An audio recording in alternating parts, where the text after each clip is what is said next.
はい、この和光といったらもう日本の空にもですね、実機が何回か飛んでくれまして、もうすでにご存知の方もたくさんいらっしゃるかと思うんですけれども、年代的には1930年代の民間機でありまして、当時としてまたこの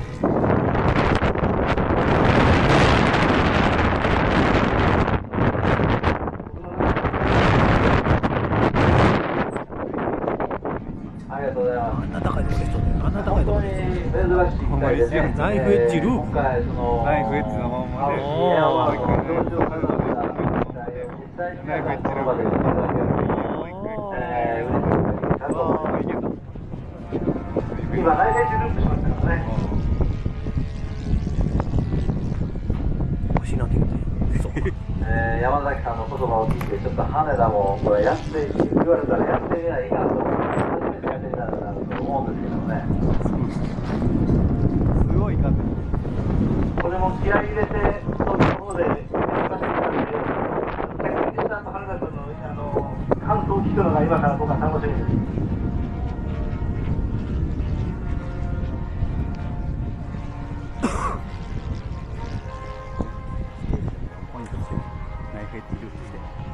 ちなみにこの機体は、コミッションで隠れて書いてレイジュームですけども、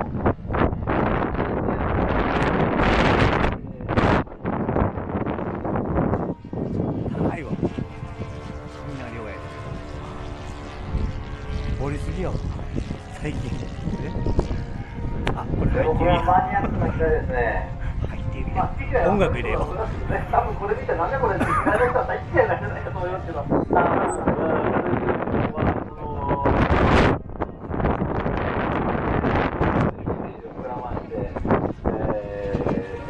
ということで、それを、モデルアップして、なおかつじゃあ俺 30cc いうその心意気がね、マニアックかなと思います。そうですね。これまたね、ちょっと場所が KC さんなんで、あえてアイロンターンなんかしてもらうと雰囲気出ると思います。低空でちょっと原田君、アイロンターンしてもらうと思います。全開で。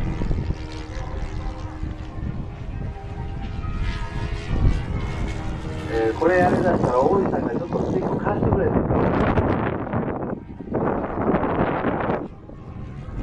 ちょっとね、ああやってバンク角を探りながらっていうの気持ちは分かるんですけど、全然探らなくてもエリアで行くと同じ、今日は食べなかったんですけど、エリアで行くと。こ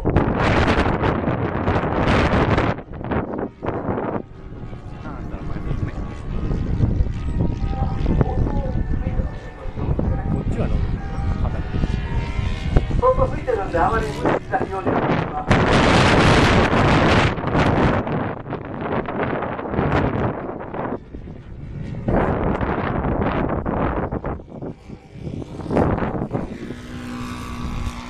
お約束通り1回様子を見てゴーアラウンドですね。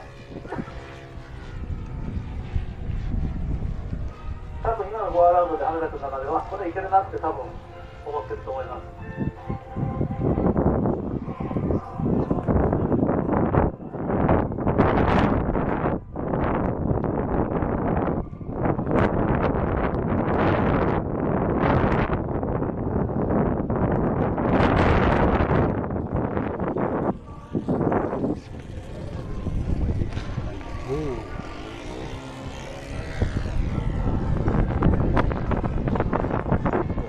予定通りの行動ですね。はい。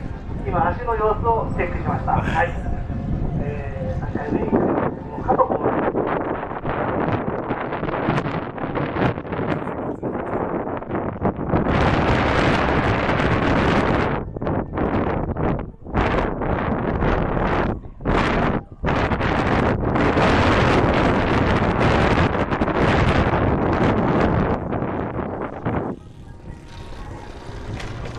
素晴らしい。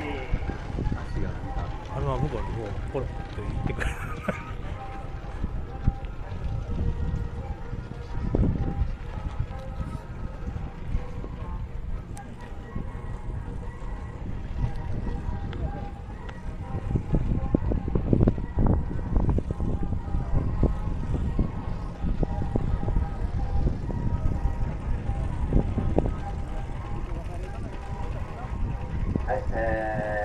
山崎さんの機体、非常に、マニアックな機体なんですけども、我々の目を楽しませてくれた素晴らしい機体だと思います。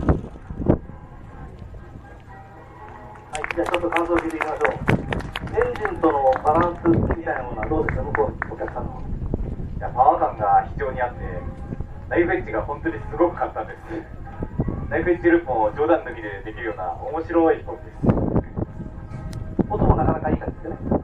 そうですね、クラシックな95V の上のクラシックなサウンドを響かせながらパイロンのような飛び方もできるので非常にいい飛行機だと思います。はい、ありがとうございました。